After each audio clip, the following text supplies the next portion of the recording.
Piensa en el lenguaje. Es algo tan nuestro, tan automático, ¿verdad? Totalmente. Hasta que deja de serlo.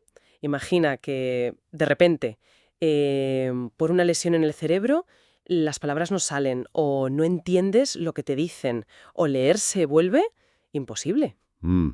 Esa es la cruda realidad de las afasias. Exacto. Hoy vamos a meternos de lleno en ese mundo, que es complejo. Las afasias son eso, trastornos del lenguaje que aparecen por un daño en zonas muy concretas del cerebro, casi siempre además en el hemisferio izquierdo. Importante eso que dices. Sí, y hay que aclarar algo desde ya. No es un problema de inteligencia, ¿eh? Ni tampoco un problema muscular de la boca o la garganta. El problema está digamos, en el centro de mando del lenguaje, en el cerebro. Vale. Y para guiarnos en esta exploración tenemos un documento bastante detallado. Afasia 2 Exposición, PDF. La idea es usarlo para entender bien qué son las afasias, cómo se distinguen unas de otras y por qué hay tanta variedad, ¿no? Según lo que nos cuenta este material. Eso es. Y un punto de partida fundamental, creo yo, es que no existe la afasia. Hablamos de afasias, en plural. Ah, bien visto. Es que cada tipo es como una huella distinta que deja el daño cerebral. Refleja qué parte concreta del lenguaje se ha fastidiado. La clave, de verdad, está en dónde se localiza la lesión. Es fascinante ver cómo un problema aquí o allá cambia radicalmente cómo se comunica una persona. De acuerdo, pues vamos a desgranarlo. Para empezar, sentando las bases, ¿qué definiría una afasia en general, según la información que manejamos? Bueno, esencialmente es una pérdida o una alteración del lenguaje que ocurre después de que ya lo tenías desarrollado. No es algo de nacimiento. Y la causa es un daño cerebral. ¿Y las causas más típicas? El documento menciona varias. Sí, lo más frecuente son los accidentes cerebrovasculares, los ACV, vamos, pero también pueden ser golpes fuertes en la cabeza, traumatismos, o tumores cerebrales, por ejemplo. Entendido. ¿Y qué partes del lenguaje se pueden ver afectadas? El documento lista unas cuantas funciones clave. Pues varias. Está la producción del habla. Si la persona habla con fluidez, fácil, o si le cuesta un mundo, si habla muy lento, con esfuerzo. Vale. Luego, la comprensión, o sea, si entiende lo que oye o lo que lee. También la capacidad de repetir palabras o frases que acaba de escuchar. La repetición. Sí. Y la denominación. Encontrar la palabra exacta para nombrar las cosas. Y claro, la lectura, que si se altera se llama alexia. Y la escritura, la agrafia, también pueden fallar. Y parece que estas dificultades no siempre vienen solas, ¿no? El material habla de otros posibles síntomas neurológicos. Correcto. Depende mucho de dónde esté la lesión y de lo grande que sea. A veces, junto con la afasia, aparece debilidad en un lado del cuerpo, la hemiparesia, normalmente en el lado derecho. Ajá. O problemas para coordinar movimientos voluntarios, que pueden afectar también al habla. Eso es la apraxia. Incluso puede haber problemas para reconocer objetos o caras, la agnosia, o defectos en la visión. El cuadro completo puede ser bastante complejo, sí. Entendido. El lenguaje es una pieza, pero hay que ver el puzzle entero. Bueno, pues empecemos con los tipos más conocidos que detalla el documento. La afasia de Broca. Esa suena, es como un clásico, ¿verdad? Sin duda. La afasia de Broca. A veces la llaman motora o expresiva.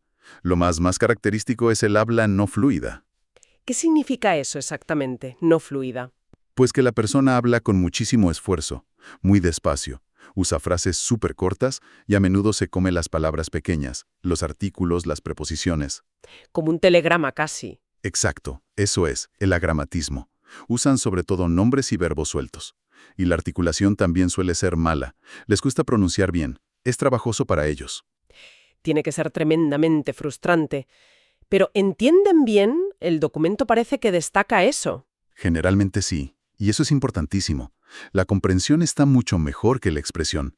La persona sabe perfectamente lo que quiere decir, tiene la idea en la cabeza, pero es como si las palabras se le atascaran al salir, como si no encontrara la manera de construir la frase. Claro. Y esa conciencia de la dificultad, como decías, es muy frustrante. Además, como la lesión suele estar cerquita de la zona que controla el movimiento, es muy común que tengan esa debilidad en el lado derecho del cuerpo que comentábamos. Vale, entonces el patrón sería: habla difícil, como telegráfica, pero la comprensión está bastante bien conservada. ¿Y qué pasa con la afasia de Wernicke? Solo por el nombre ya suena a que es la otra cara de la moneda. Pues en muchos aspectos lo es. La afasia de Wernicke, que también llaman sensorial o receptiva, tiene un cuadro casi opuesto. Aquí el habla es fluida. Fluida. Sí, las palabras salen fácil, sin esfuerzo. A veces incluso demasiado. Hablan muchísimo, lo que se llama logorrea. El problema gordo no está en producir el habla, sino en el contenido de lo que dicen, y sobre todo en la comprensión. ¿Cómo que el contenido? Si hablan fluido, ¿dónde está el problema? Pues porque, aunque las palabras fluyen, el discurso está lleno de errores. Usan lo que llamamos parafasias. Parafasias. Sí, sustituyen unas palabras por otras incorrectas. Pueden ser semánticas, o sea, relacionadas por el significado, como decir silla por mesa, o fonémicas, cambiando sonidos, como látiz por lápiz. A veces inventan palabras que no existen, esos son neologismos. Vaya, Y en casos graves, su lenguaje puede convertirse en una especie de ensalada de palabras. Una jerga que es muy difícil o imposible de entender. qué complicado. Y el otro pilar fundamental de Wernicke, la comprensión está muy alterada. Les cuesta muchísimo entender lo que oyen y lo que leen. Y la capacidad de repetir lo que oyen también está fatal. Entonces, en Wernicke tenemos fluidez al hablar, pero con muchos errores y palabras raras, y un problema muy serio para comprender. El documento la sitúa en la parte de atrás del lóbulo temporal izquierdo. ¿Algún otro signo asociado típico?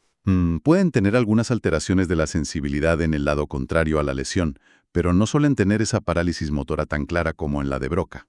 Bien, ya tenemos dos perfiles muy distintos. Broca, problema para sacar las palabras, pero entienden. Wernicke, las palabras salen fácil pero mal, y no entienden. El documento nos presenta un tercer tipo clásico, la afasia de conducción. ¿Qué define a esta? A ver, la afasia de conducción tiene un rasgo súper distintivo, una dificultad enorme, desproporcionada, para repetir palabras o frases que acaban de oír. ¿Solo para repetir? Principalmente, cuanto más larga o compleja es la frase, peor. Y les cuesta un montón repetir palabras inventadas, pseudopalabras que no significan nada. Pero, ¿y su habla normal, la espontánea? ¿Y su comprensión? ¿Cómo están? Pues ahí está lo curioso. Su habla espontánea es relativamente fluida. Hablan con buena entonación, buen ritmo, y su comprensión es bastante buena, casi normal. O sea que el problema no está ni en producir ni en entender globalmente. Exacto. Está en esa conexión específica que necesitas para repetir. Ahora, ojo, al hablar espontáneamente sí cometen errores, sobre todo sustituciones de sonidos, las parafasias fonémicas que decíamos antes. Pero lo interesante es que se dan cuenta. Son conscientes de sus errores. Mucho. Intentan corregirse una y otra vez, y eso les causa una frustración visible. Saben que no lo están diciendo bien. El documento menciona que esto suele pasar por una lesión en el fascículo arqueado. ¿Podemos explicar un poco qué es eso? Claro, el fascículo arqueado es como... Imagínate un haz de cables gordo, de fibras nerviosas. Es una especie de autopista que conecta el área de Wernicke, la de la comprensión, con el área de Broca, la de la producción. Vale. Si esa autopista está dañada, la información no circula bien entre las dos áreas. Y la repetición, que necesita esa conexión directa y rápida, pues se fastidia mucho.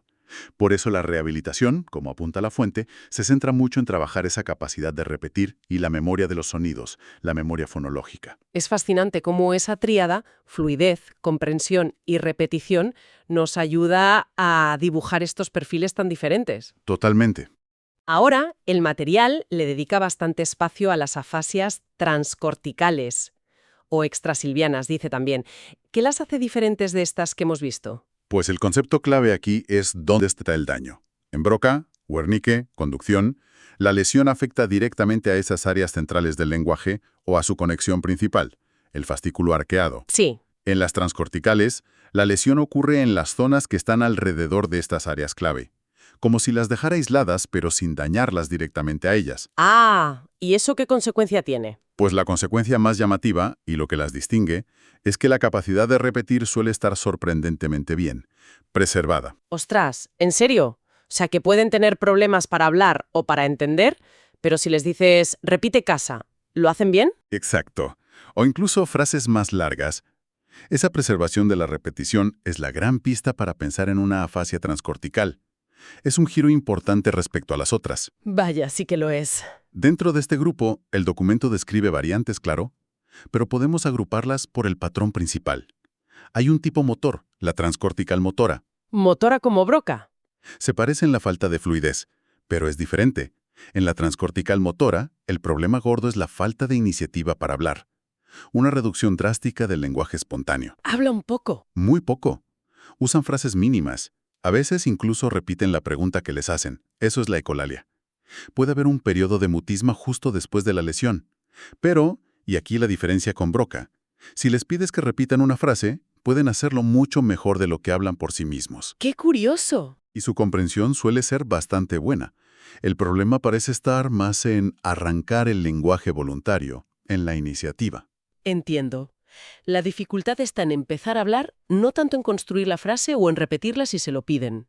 Y la fuente dice que a veces la recuperación puede ser bastante buena en este tipo, ¿no? Sí, menciona recuperaciones notables, a veces en pocos meses, sobre todo en un subtipo específico ligado a la arteria cerebral anterior. Vale. ¿Y hay una versión sensorial de estas transcorticales? Sí, claro.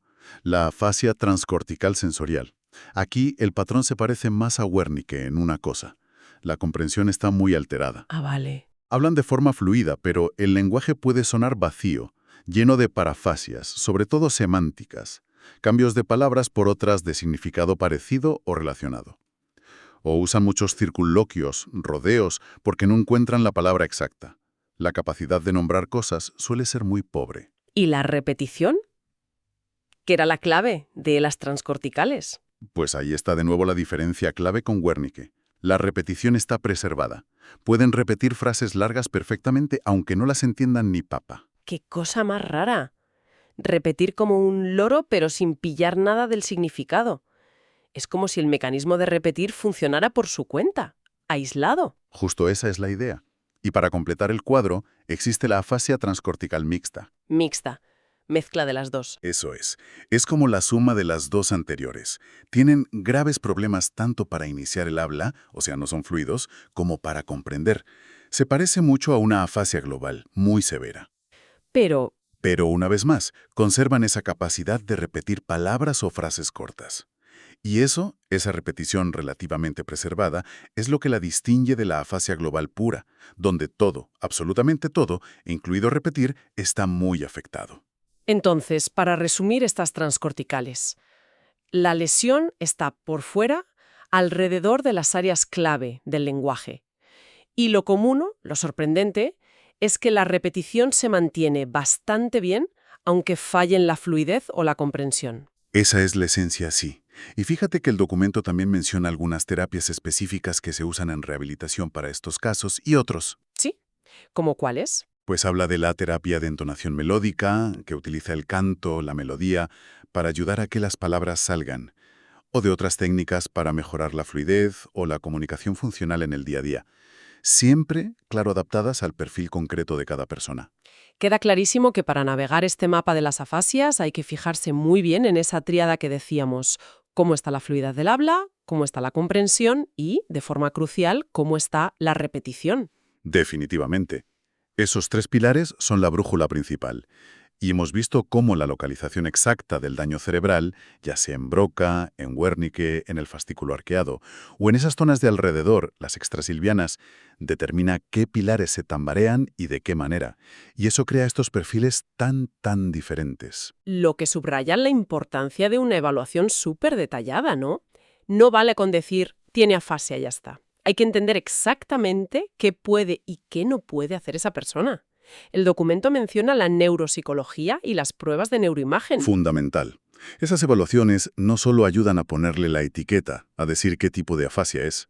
Sobre todo, permiten hacer un mapa de las fortalezas y debilidades del lenguaje de cada individuo. Y eso es clave para la rehabilitación. Esencial. Para poder diseñar un plan de rehabilitación que sea de verdad efectivo y personalizado, que se centre en recuperar lo que se pueda o, muy importante también, en enseñar estrategias para compensar las dificultades que queden. Así que, al cerrar esta inmersión que hemos hecho basada en el material, queda claro que las afasias son muchísimo más que no poder hablar. Es un abanico de alteraciones súper diverso. Exacto. Cada tipo nos da una ventana única para entender cómo nuestro cerebro organiza algo tan increíblemente complejo y tan humano como es el lenguaje. Comprender estas diferencias no solo es importante para los médicos o los terapeutas. No, claro. Es relevante para cualquiera que tenga interés en cómo funciona el cerebro. y fundamental para poder empatizar y comunicarnos mejor con las personas que viven con una afasia. Y nos deja con una pregunta interesante para darle una vuelta, ¿no? Sobre todo al recordar esa recuperación tan buena que se mencionaba en algunos tipos de afasia transcortical.